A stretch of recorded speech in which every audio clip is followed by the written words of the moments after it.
Hi, everybody. My name is Les Velez, and I welcome you to the Opus interview series. Opus, the Organization for Paranormal Understanding and Support, is a 501c3 nonprofit organization founded in 1994. We've been doing this for over 30 years now. Our mission, simply put, is to help people having paranormal experiences. I'm the co-founder and chairman, and for more information about Opus, please go to our website at opusnetwork.org. I'm very thrilled to have back with me Richard Lang. Um, Richard is a ufologist, researcher, investigator, author, speaker, a man of many talents, an Thanks. FAA licensed commercial pilot with instrument multi-engine rating and a Bachelor of Science degree in aeronautical studies from Embry-Riddle Aeronautical University in Florida. Richard enjoyed a successful career with more than 20 years in the corporate world as a senior vice president working in brokerage and the trust investment division of commercial banks. In the post 9/11 period, he temporarily left his banking career to serve as a special deputy with the U.S. Marshal Service. He worked with the U.S. Department of Homeland Security as a federal liaison interfacing with airlines and airport authorities responsible for implementing federal procedures, dealing with the regulatory initiatives associated with aviation security, law enforcement agencies in Virginia that respond to airports and aviation emergencies. He was a member of the Anti-Terrorist Advisory Council Board organized by the U.S. Attorney's Office and frequently served as a key speaker on terrorism at quarterly regional meetings. He belonged to the UFO organization known as MUFON and went through their training program to become a certified field investigator. Eventually, he was appointed the chief investigator for both Virginia and North Carolina. In 2008, he was Mm. showcased as the lead investigator in the Discovery Channel TV series UFOs Over Earth. Today, Richard recounts his experience as a project manager and chief investigator of the BAASS/MUFON SIP project in 2009 and 2010, which at the time it was the most advanced, funded, rapid response UFO investigative team in the world. This is an accounting of how the SIP project started as part of a Defense Intelligence Agency, DIA, program to secretly fund UFO UAP research with Bigelow Aerospace through the Advanced Aerospace Weapons System Application Program, WASAP, at the Pentagon. Richard actually describes how BAASS, which was a sister organization to Bigelow Aerospace, was started and funded by the DIA through the Pentagon. This is an interesting account of how the operations team funded deployments and paid investigators, as well as the criteria used to vet and evaluate case reports. Richard, how are you? Good, thanks. That was a great bio that you read there. Appreciate it. You got it. You got it. So tell me, what is going on with this thing? I've heard so much about it, but you were involved with it so intimately. So I think our audience would love to hear the story. Well, I think, just back up about 4 or 5 years ago, and the Washington Post and the New York Times both wrote articles about this secret project that was funded by the Defense Intelligence Agency, and it was facilitated through Bigelow Aerospace out in Las Vegas, and it was basically to study UFO type of activity. The funding originally came, Harry Reid was the speaker at the time, and him and Robert Bigelow were the ones that kind of were able to get the funding passed through Congress. And what you talked about, the OSEP program, it was funded by the Defense Intelligence Agency, and there was money that was allocated for this study. So what they did was Bigelow Aerospace created the BAASS organization, which was essentially a sister organization to Bigelow Aerospace, and it was designed with the intention to be able to facilitate transferring that money into that research project.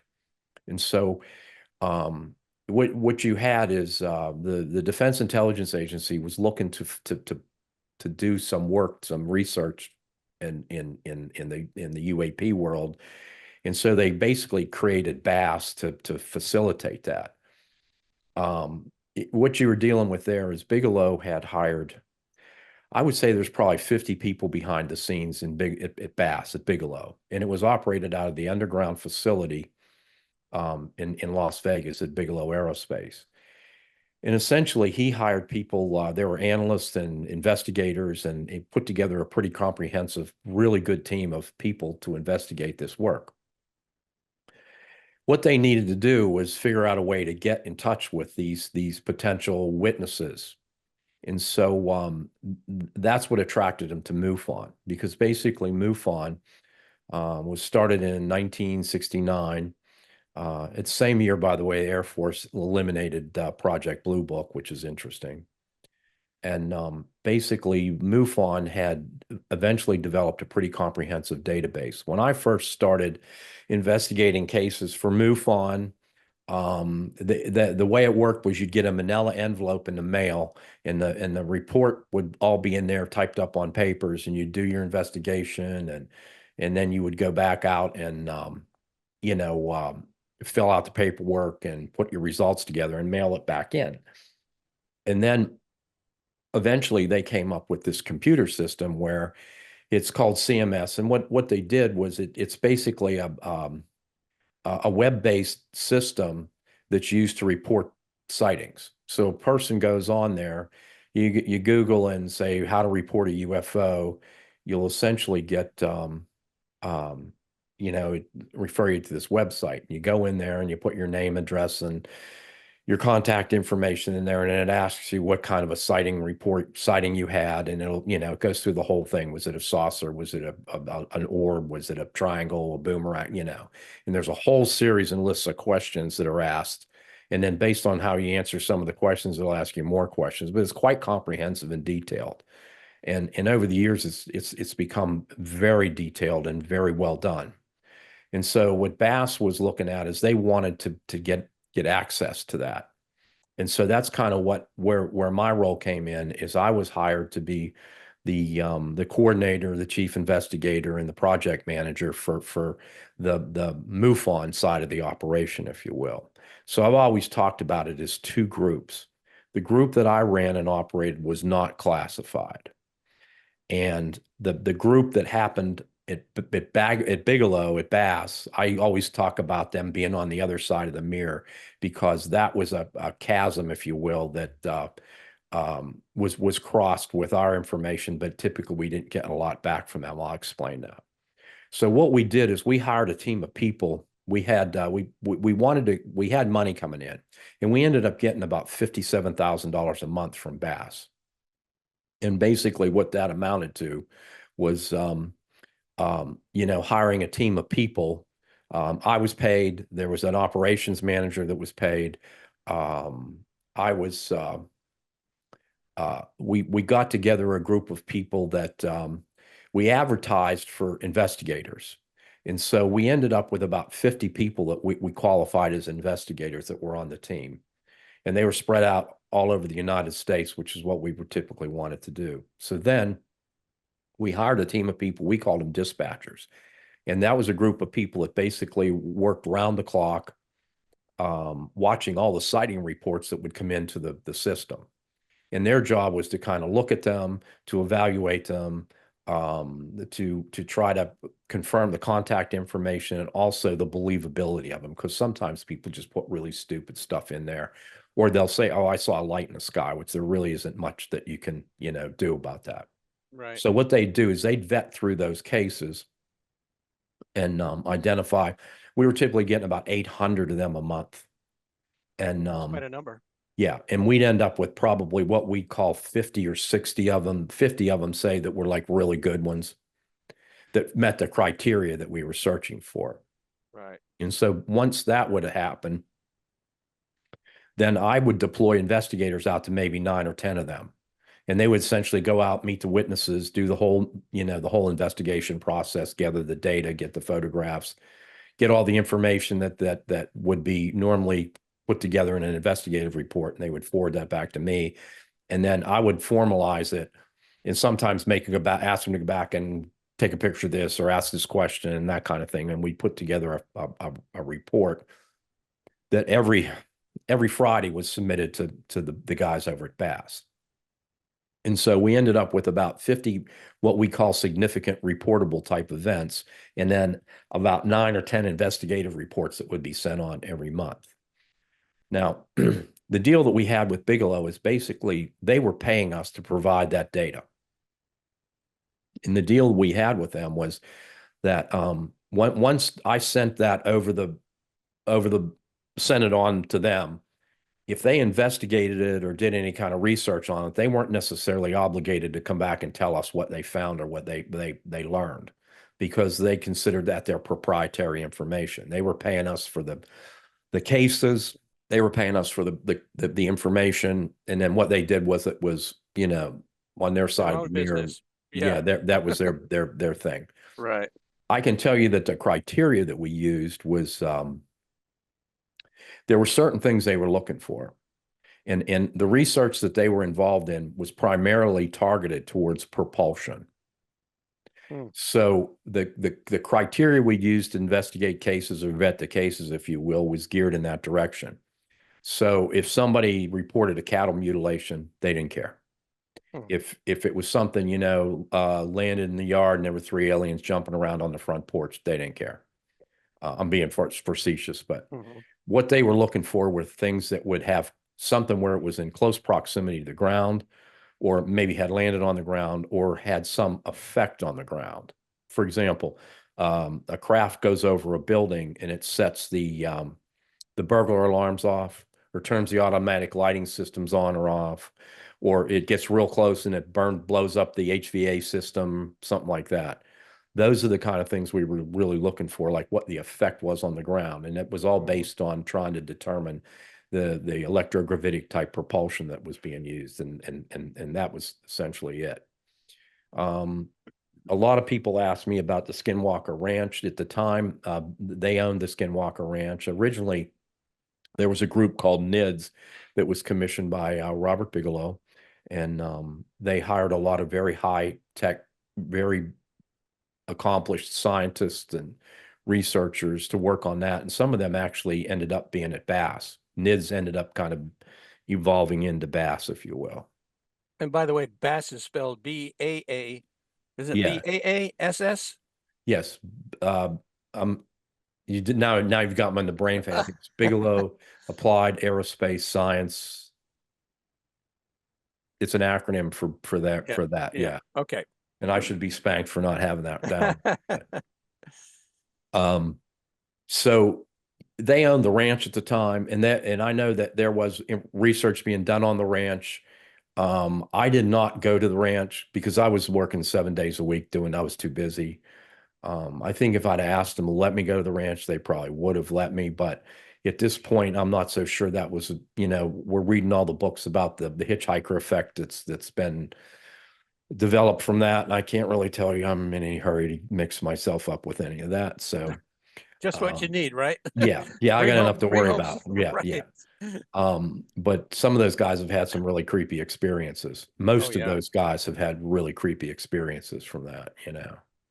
And Yeah. George Knapp and Colin Kelleher, Mhm. um, the you know, the first book they wrote about the Skinwalker Ranch. Um, I remember I did not read that book until after I worked with them. And honestly, if I would have read it before I worked with them, I probably would have had trouble believing a lot of it. But having spent that time with those guys, I mean, I'm absolutely sure everything they're telling you that book is on right on target. Those guys are really sharp researchers, investigators, and they did a lot of work with instrumentation to document that. No, it's an And then the incredible. last book, Lakowski, they were both in both books, they were very good to me and talked about my work with OSAP and you know, how my team of investigators really helped make the program work, and I'll be eternally grateful to them for that. Yeah, So that that's kind of like an great team. overview. Say again? I say a great team that was Yeah, put together to yeah, it analyze a was, lot it of this was. stuff, and the of course the show on the History Channel, you know, documenting a lot of this stuff. I mean, it's mind-boggling as to what is going on. So Well, yeah, and I you were in think the that thick of it. yes, I was. I mean, I think that I've been probably into this close to 30 years. I'm as indicated, I'm a pilot. I don't fly anymore, but I still have my licenses. But when I was young, I was flying up the coast one night, Florida, by myself, and I kind of got in the middle of a little yin yang with um, an Eastern Airlines jet, a private jet, and something real big and huge that was hovering out over the water, over the ocean. And that's people ask me, well, what got you going in this? Well, that's pretty much what happened. I was out flying there, and I hear this Eastern Airline captain call in, and he's like, he's talking to the air traffic controllers, ATC, and he's saying, we've got traffic in our flight path, which in English that means there's another craft in your flight Mm-hmm. path. Mm-hmm. And air traffic controller responds back on negative radar contact, and so a couple minutes, I can't see it, but I can hear him talking. So the pilot actually saw it Oh, well, visually. wait, yeah, they saw it, all Oh, right. oh, okay. Yeah, so he calls back about a couple 3 minutes later, and he goes, Eastern 40, whatever it was, we have traffic in our flight path. And they're obviously wanting to be vectored around it or whatever. And the traffic controller's going on negative radar contact. And so you can tell the guy's getting aggravated.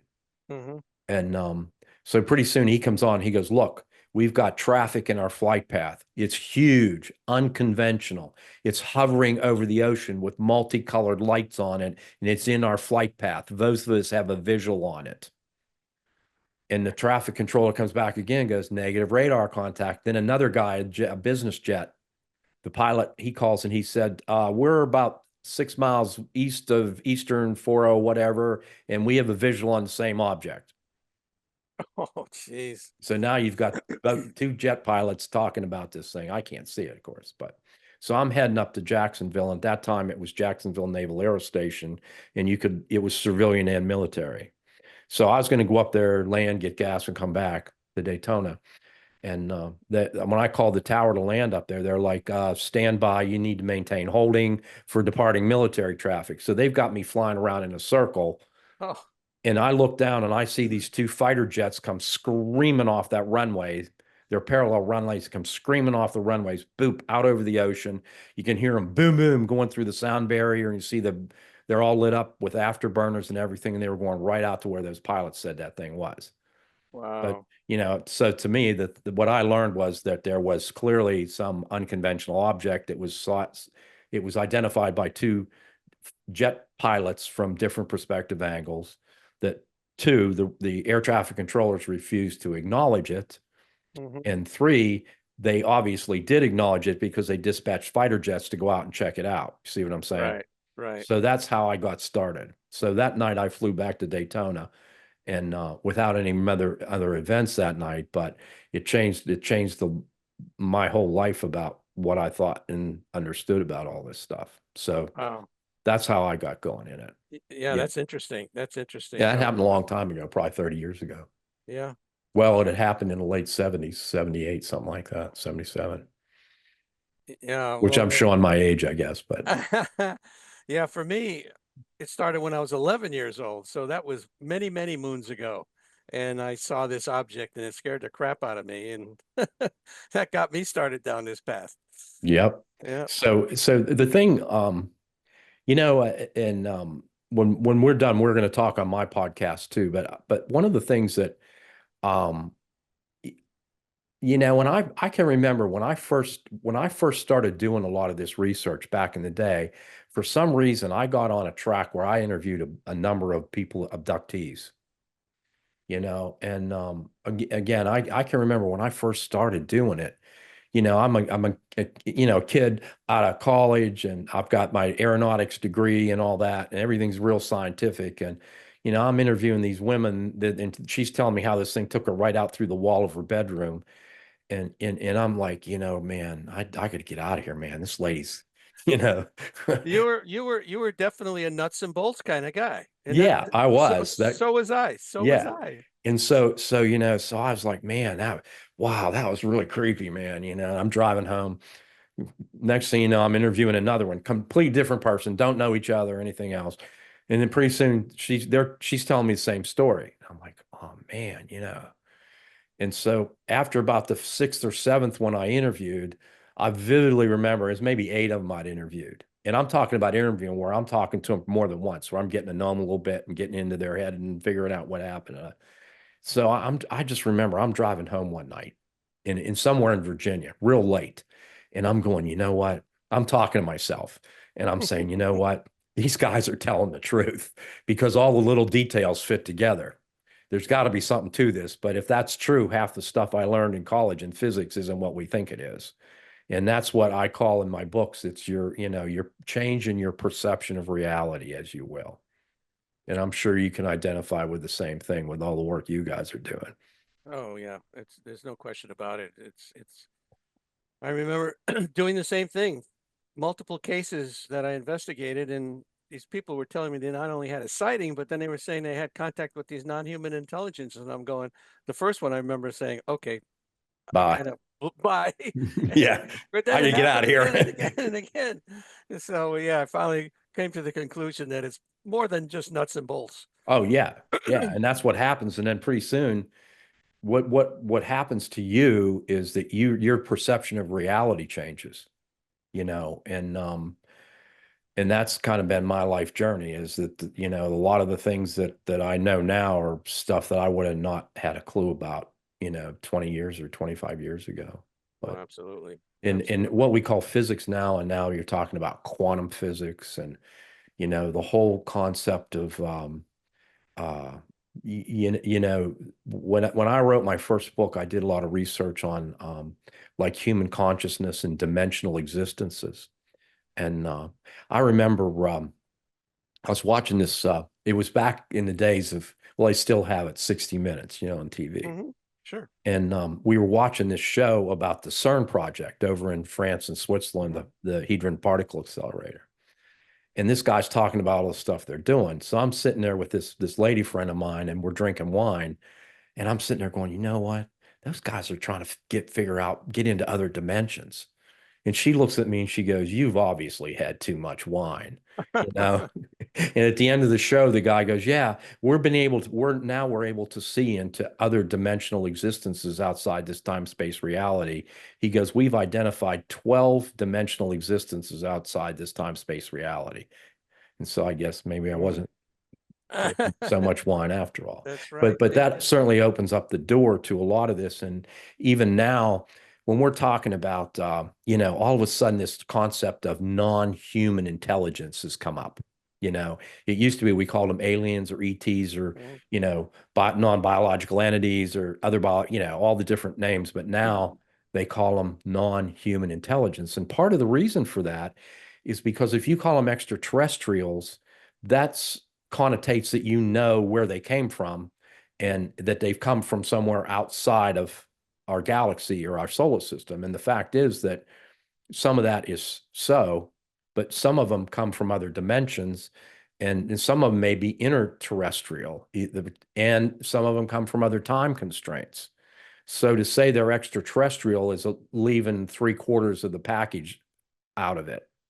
And so when you use the concept of non-human intelligence, it's much more inclusive and more accurate or realistic, I guess, if you will, for what's really going on out Yeah, there. I totally agree with you, as far as, because when I talk about this, are they extraterrestrial? Are they interdimensional? Are they time travelers? Are they our military? And All of the above. all the above. It's Yeah. all the above.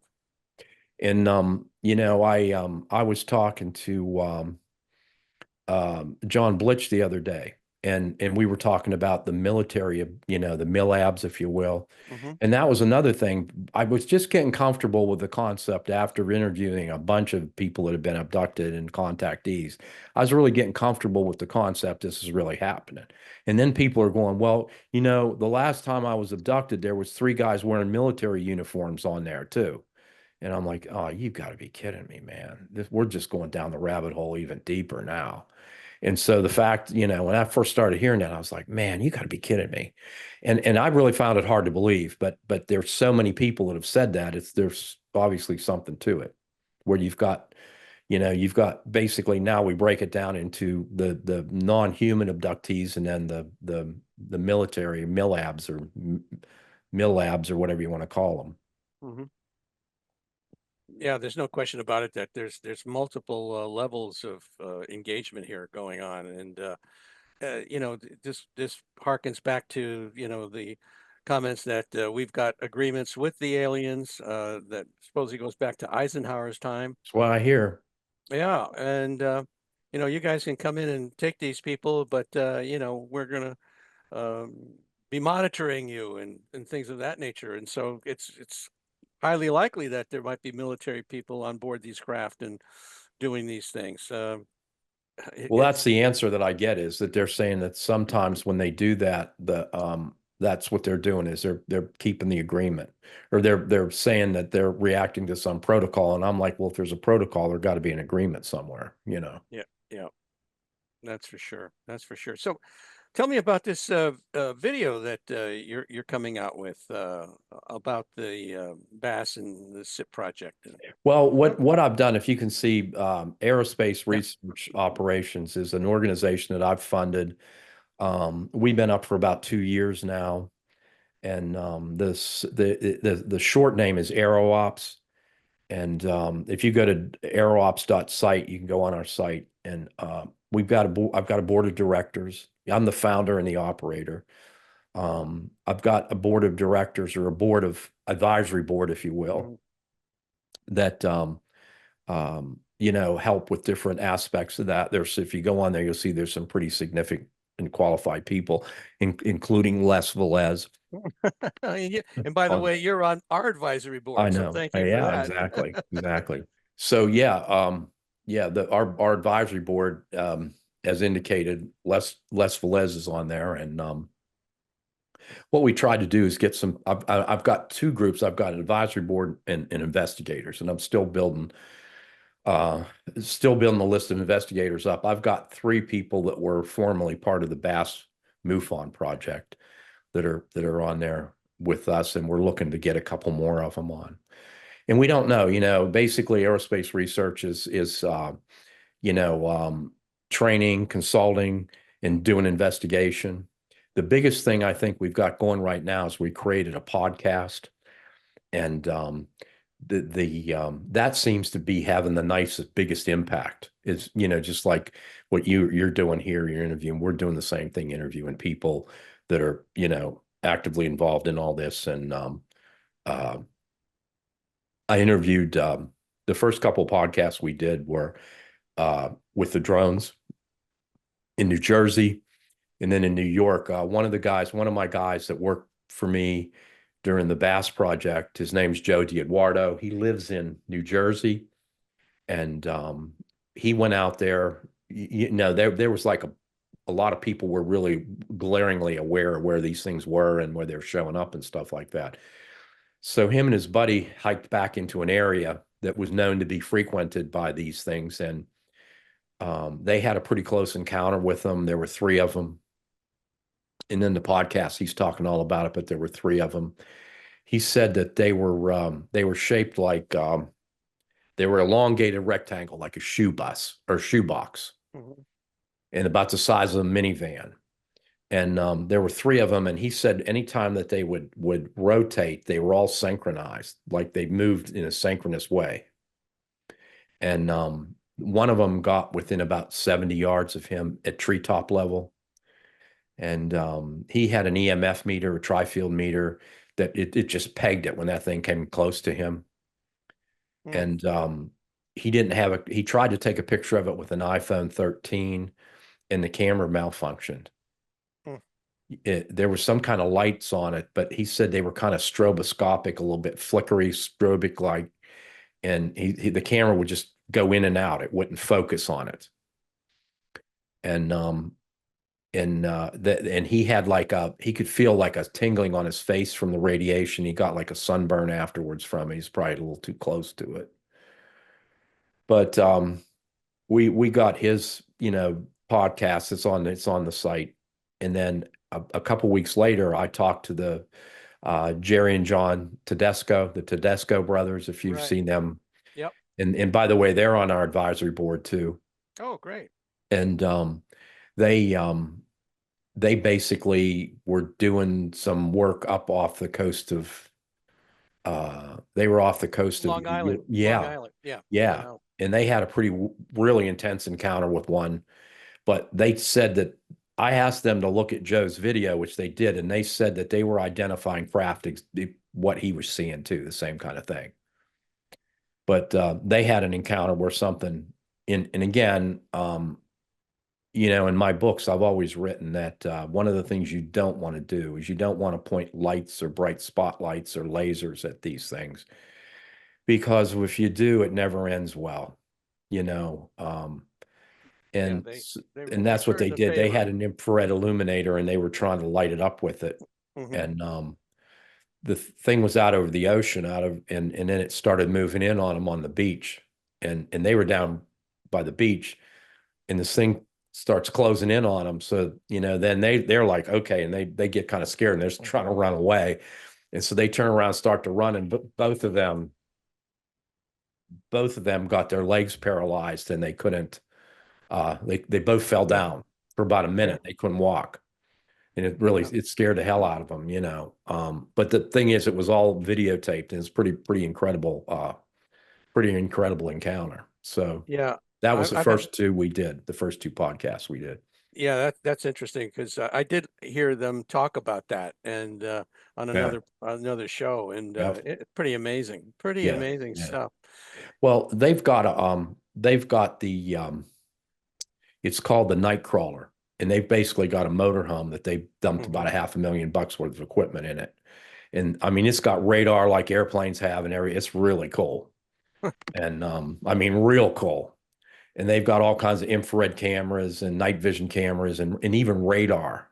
Like you use the Hmm. like radar that's used in airplanes and stuff like that. And really amazing. They've got some incredible work they're doing up there. And they're also good to have on your advisory board if you want something technical. They're pretty up to Oh, speed on it. They're and both that's it. brilliant Yeah. engineers. Yeah, Oh really. yeah, that's great. That's great. So Yeah.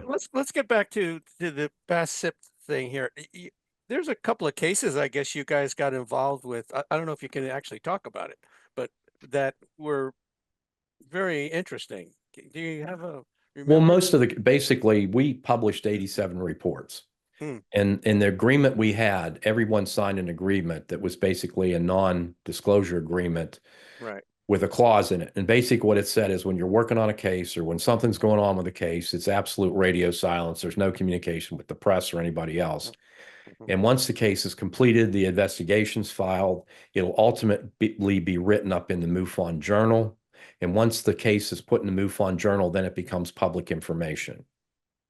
And so all the cases that we did, 87 of them, I published articles in the MUFON journal about all of them. So they're all public information, if you will. Yeah. Aside from maybe witness names and stuff like that might be redacted for privacy reasons.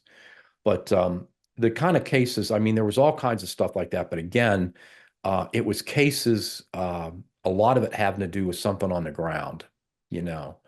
One of the most famous cases that it actually it's a one of the top UFO cases in ever was a case that happened up in Port Jarvis, New York, where individual was driving home one night. He's a like a nurse practitioner, a psychiatric doctor, and he was coming home from work off the midnight shift, and it's like midnight, and he's driving home. He sees a light in the sky, and it's a windy road. And so he notices next time he goes over the next hill, the light's getting closer, and you know, pretty soon the light's pretty real close. And so he pulls off the road next to a farm, and he's curious, and this thing comes right over his car, and it's the diagram, and it if you look at it straight up, it kind of looks like a big giant fan blade that's turning, you know, two blade fan, and it's got lights on the bottom of it. Well, when it gets right over his car, the car shuts off. The car doesn't shut off, it stops running. The headlights, he's listening to Christmas music, headlights go out, the dash lights go out, the phone goes dead, the car's not running, and he's like sitting there in the dark. And he said the only thing you can notice there would sound like a cat purring, a humming noise. And so after a few seconds or whatever, he's initially he's kind of curious, and now he's starting to get a little scared. And so he's trying to get the door open, but all the power in the car is dead. The lights wouldn't, the electric door locks wouldn't open or anything. So he finally manually gets the door open, and he kind of looks out like this. He's still got a seatbelt on. He looks out to see it. And when he does it, it's gone. Hmm. And as soon as it disappears, the car is back on again. Hmm. Lights are on, the dash lights are on, the car's running, cell phone's lit up. And Yeah. I said, did it fly away or just turn the lights off? And he goes, I don't know, but I put that car in gear and I put the gas pedal to the floor and I got out of there. Did he have any physical effects Mm-mm. afterwards? No, no. No. He didn't have any physical effects, but Hmm. the couple of things that were really noteworthy. First of all, when the car began to be running again, it didn't start up. It just was running again. Hmm. And I actually flew back up there to talk to him about this. And I said, okay, so when the thing left, the car started up again. He goes, not exactly. I said, what do you mean? I said, you know how the motor goes and it starts. And he goes, no, that's not what happened. I said, help me understand what happened. He said the car was just running again.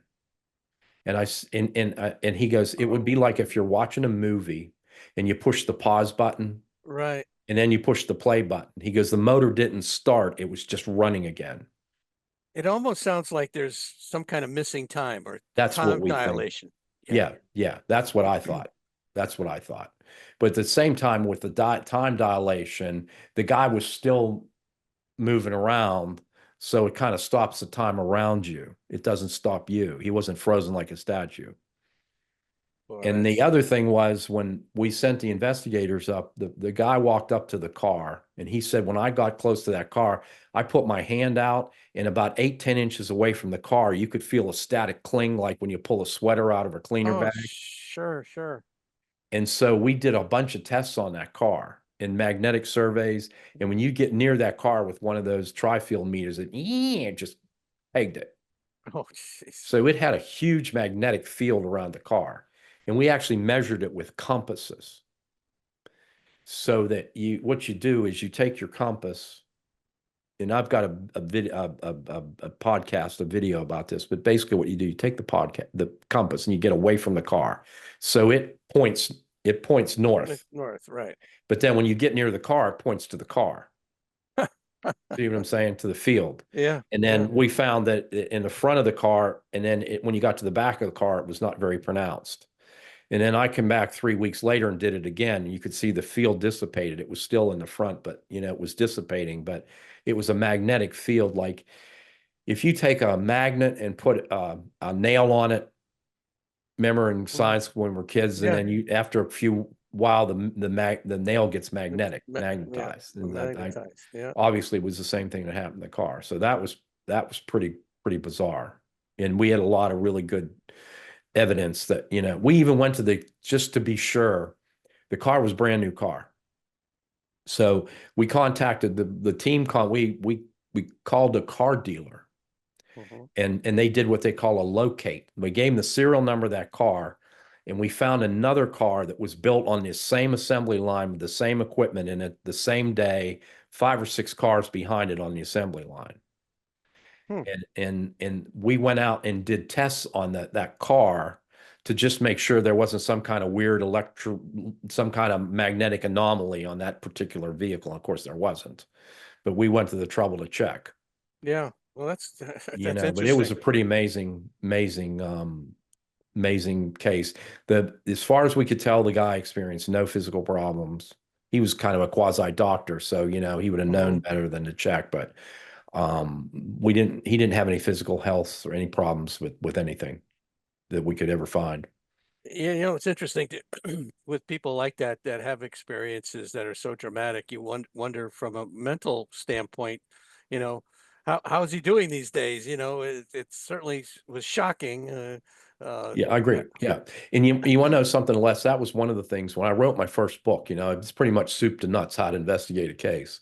But one of the things we didn't do, and I've since learned that needs to be done, is that with the paranormal stuff, the hitchhiker type stuff, And you know, I learned this from the guys at BAASS, but a lot of times when you have someone that is involved in a, if they're involved in an event, if they have a close encounter, abduction, you know, close contact, whatever, um, even in an event where there's a craft scene or something like that, a lot of times these people will report later that they're having like poltergeist type activity in their houses, Mhm. and which is very common.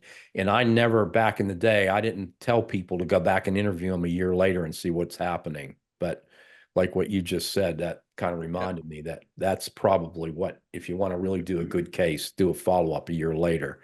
You know, did you have any weird poltergeist activity or anything weird, you know, strange like that happen in your house after or around you after that event occurred, which is kind Yeah, of interesting. one of the studies that Opus has done, the first phase of the Omega 4 study, um, we basically found out that and by the way, the that first phase information is on our website at opusnetwork.org. You can actually see all the data that we put together. This was information that we put together after interviewing therapists, um, quite a number of therapists about what they were seeing when they were working with these people. And the big thing was the fact that, yeah, certainly the Greys were involved, but poltergeist activity was very prevalent uh, in a lot of these cases.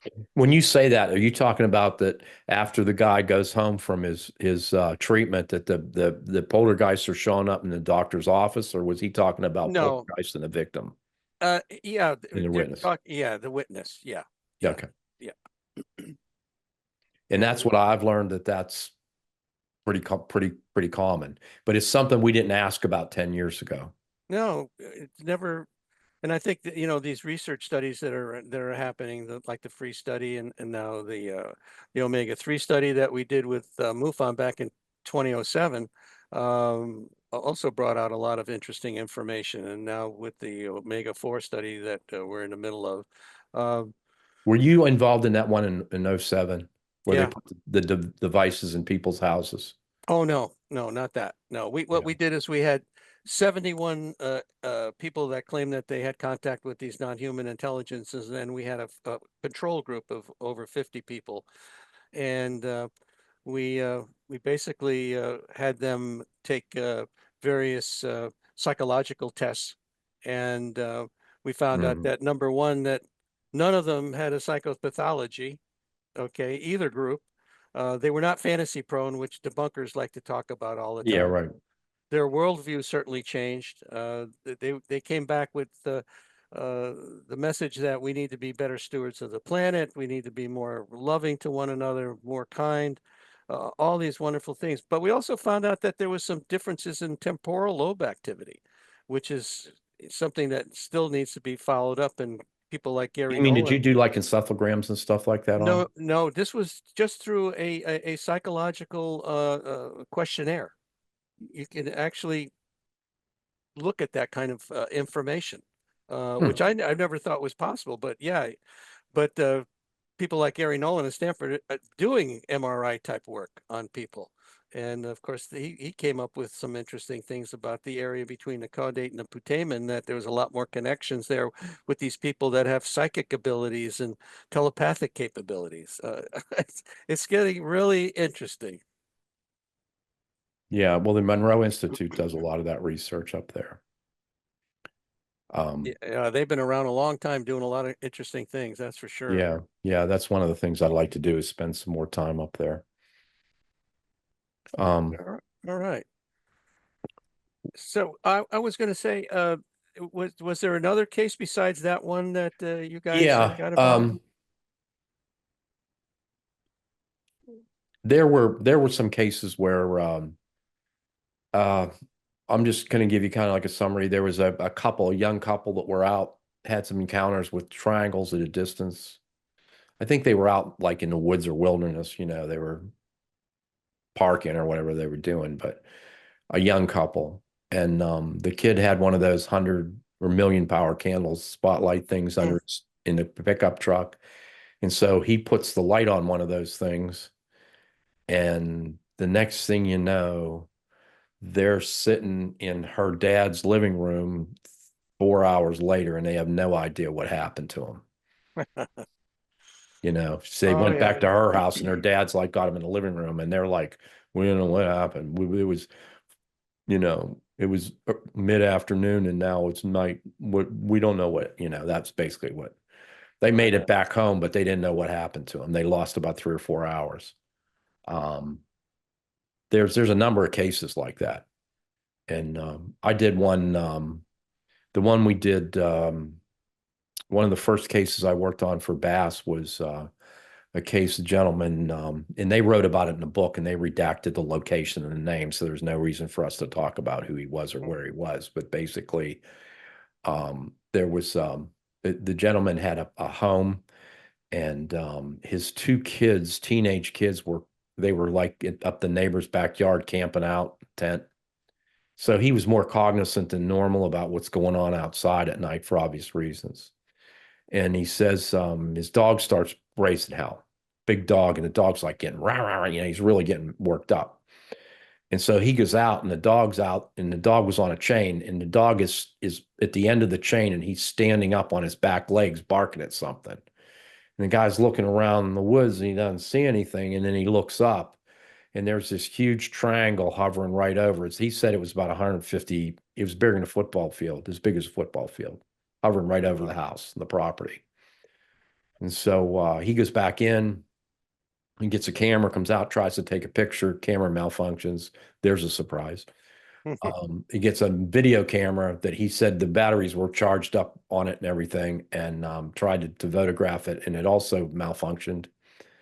And so then he comes back out with one of those million candle pots, the spotlights, and puts it up on to light it up. And when he did that, this real bright white beam of light comes down on him like a spotlight. And he said it started burning the hell out of me. It was hot. Mm, mm. And so he went down on his knees, and he's crawling across the deck in the back porch to get in the house. And I interviewed him. I went out and interviewed him on video, 2 hours, and he told me all about it. But I mean, the back of his neck, he was just blistered like a sunburn. He looked Wow. like somebody laid out in the sun all day. He had a t-shirt on, and like from here down was all blistered, and the back of his neck was blistered. He had real short hair, and you could see his neck was really bad blistered. You could see where the shirt was. But that was a pretty good case, and those guys investigated it. And I know that they talked about it in their book, and the guy apparently did develop a lot of really serious medical conditions thereafter from it. And Yeah. yeah. And I was wanting to interview him, talk to him, and I can't find him anymore. I think he might be deceased. But that kind of case, there was some of the, like, one night there was this these were orbs, bright, Mhm. bright orange red balls of light, big. And they started out like over on the East Coast in Pennsylvania, and because of the STAR team, we were looking at the whole northern. We're getting case reports for the whole country, if you will, where normally MUFON's organized by state. So the state director might get 2 or 3 cases that when it went over his state, but he's not going to know what happened in the next states, if you see what I'm saying. Right. But when we were doing that work, we were doing it for the whole thing. So these lights start out in Pennsylvania, and they basically tracked them the whole way across the country till they got to California. And there was like maybe 30, 40 reports of the same thing in different states observed from the ground, which I thought that was really interesting and really, really interesting information. Oh yeah, that's very Yeah. meaningful because to Yeah. be able to track it like that, it's And I remember a case one night where a lady was a deputy sheriff. Her husband was deployed somewhere, and they had a pretty big farm. And, always the dog starts up. The dogs know, the animals know first. They can hear it or feel it coming. And the next thing, her dog's getting all excited, and he's jumping around, barking and stuff. And she goes and looks out the window, and this huge craft is coming right over her property. And they had the lights on the driveway that you can turn them on remotely. And when the thing went over the driveway lights, they all started coming on as it went past over them. oh jeez. That kind of stuff. And, but, It's amazing the electromagnetic effects or the radiation effects. So many different types of effects that these things can cause. It's well, just in my last book, the book that's written for the field guide for first responders, I've got a pretty comprehensive list of things not to do. And what you're dealing with is the hazards are that you've got nuclear radiation, mostly gamma and X-ray, and then you've got the electromagnetic fields, which are typically associated with like electrogravitic propulsion. So if you set your tri-field meter on the MG cycle, it'll pick that up real blatantly. And then you've got a biological possibility, maybe a little bit of electrostatic stuff too. So what we've recommended is like there's a couple of meters that you can. Oh no, there you go. That's yep. a radiation detector. You can buy these on Amazon. They're yellow and blue like this. We've been recommending these because it's the best-selling nuclear radiation detector on Amazon. And one of the companies that, did like a really detailed study of it and wrote like a 10-page assessment. And it got like a 4.9. They said it's really accurate and reliable, and it's small and charges up. It'll stay charged for 10 hours. You can run it for 10 hours. Radiation. And then obviously you've seen these puppies before. Let me get it so you can see it. Oh yeah, tri-field meter. Yeah. Yeah. If I can get it to where there you go. Yeah. Oh yeah. Yeah. But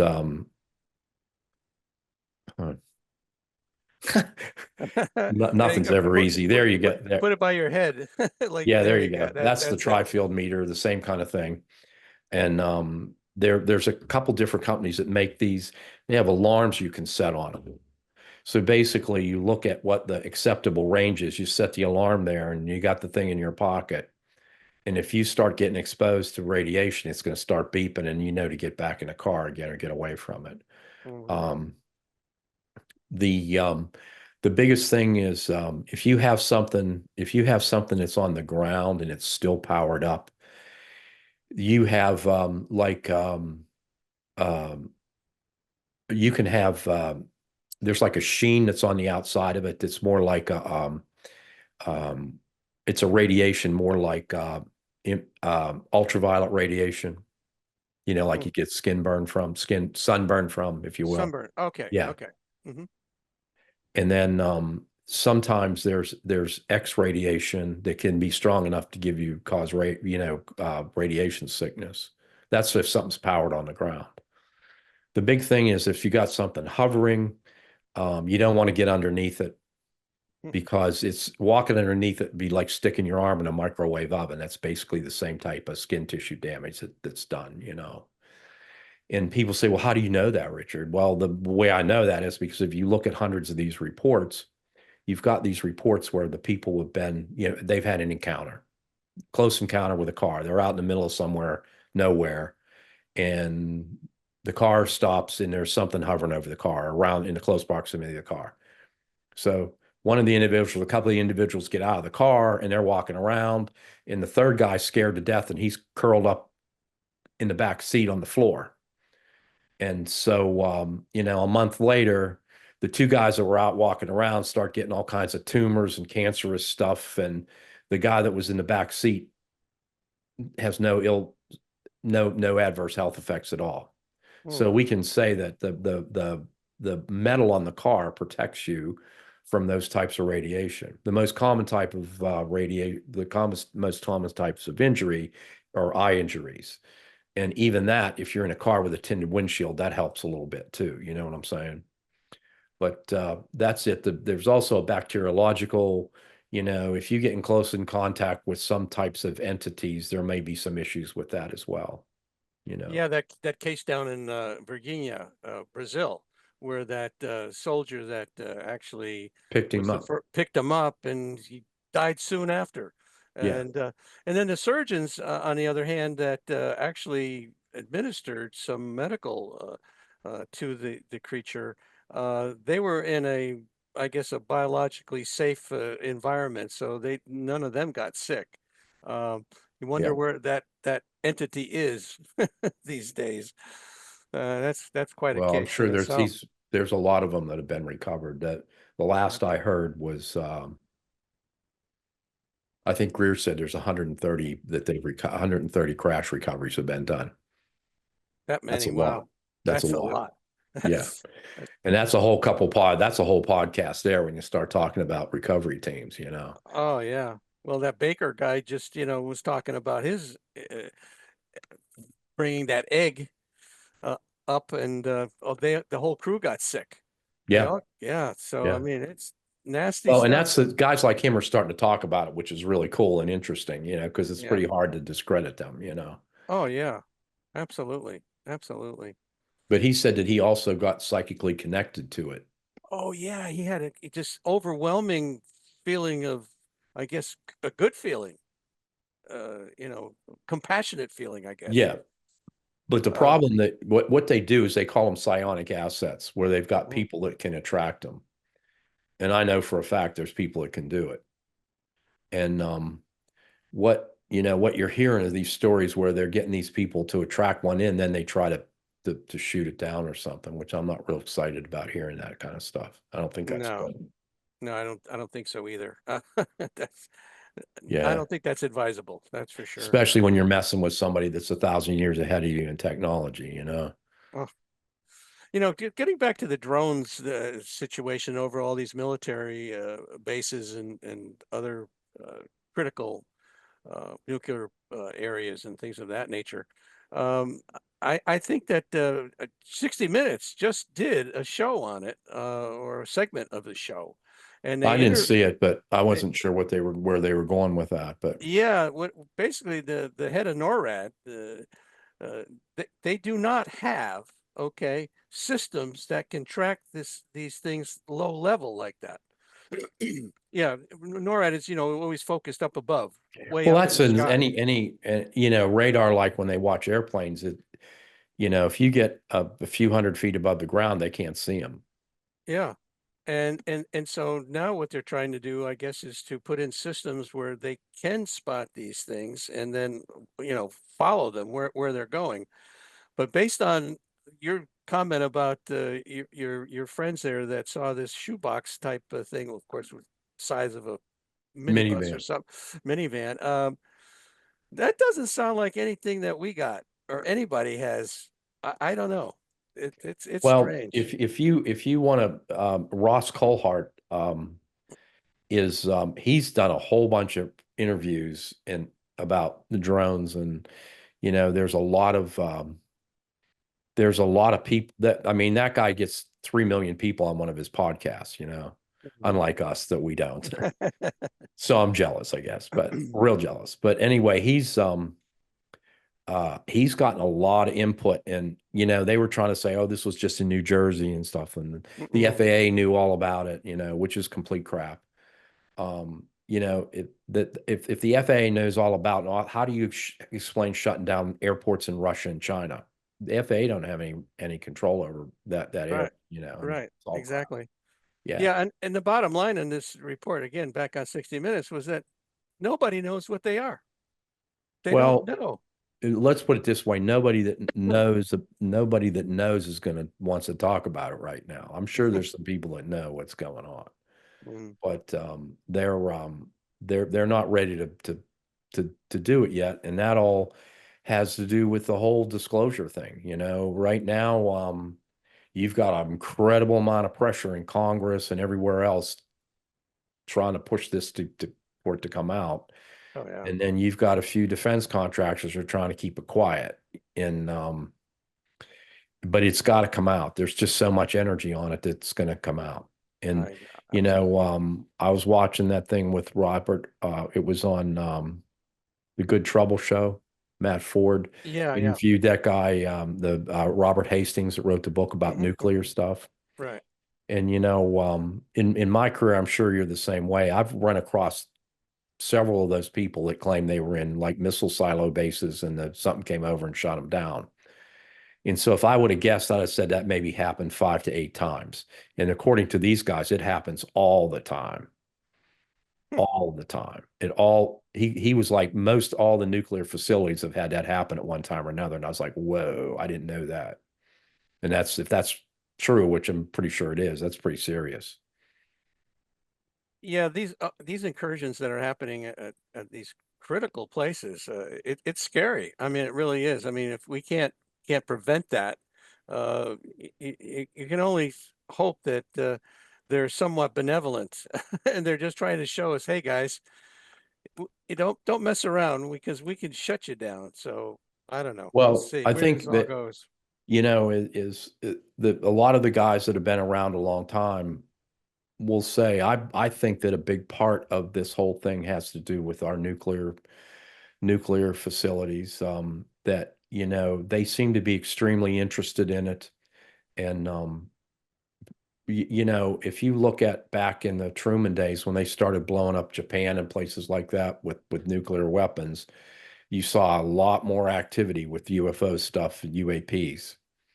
And I think that their concern is probably that, from what I understand now, the quantum physicists will tell you that if you detonate a nuclear device, the energy from that transcends outside our time-space reality into other dimensional existences, and it interrupts the fabric of space, which could be obviously dangerous from a galactic perspective, if you will.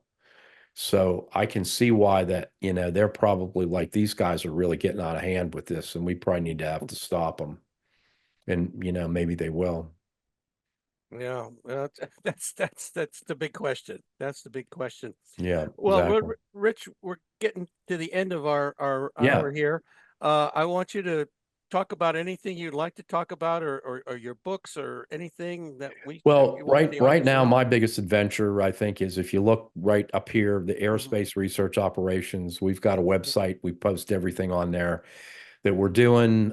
We've got our advisory board, and the podcasts that we're doing are starting to really take off and getting subscribers. And I'm working on a series right now. It's about equipment, for investigators. And I did the first one was basically how to put a kit together to invest, what you need to take with you if you're going out in the field. Mhm.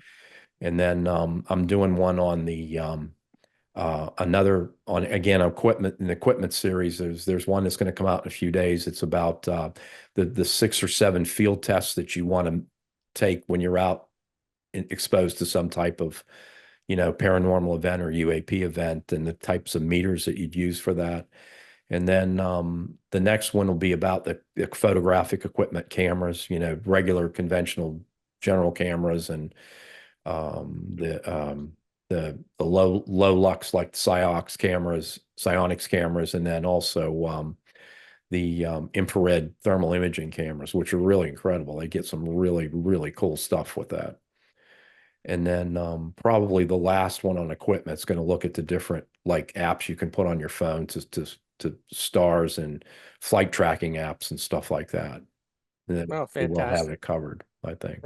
That's great, because I think that's the part that's so interesting now, is that standard citizens, you and I, can go out and if you have the proper equipment, can really analyze these things so much better than years and years ago.